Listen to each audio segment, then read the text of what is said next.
அனைவருக்கும் வணக்கம். இன்று கோளறு பதிகத்தை பற்றி பார்க்கலாம். நவகிரக தோஷங்களையும் போக்கக்கூடியது கோளறு பதிகம்.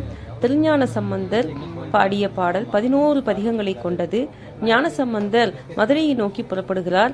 மதுரையிலே பாண்டிய மன்னன் சமண மதத்திற்கு தழுவியதால் அங்கே பெரும் குழப்பம் நிலவுகிறது. அதனை தடுத்தாட்கொள்ள வேண்டி அரசி மங்கையர்க்கரசியார் திருஞான சம்பந்தருக்கு அழைப்பு விடுக்கிறார்.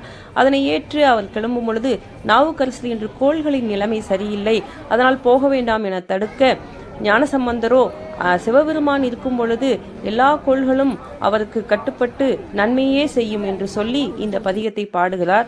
நவகிரகங்களால் ஏற்படக்கூடிய தீவினை போக்க இந்த கோளறு பதிகத்தை நாம் தொடர்ந்து பாடி வர நவகிரக தோஷங்கள் அனைத்தும் விலகி நமக்கு நன்மையே ஏற்படும்.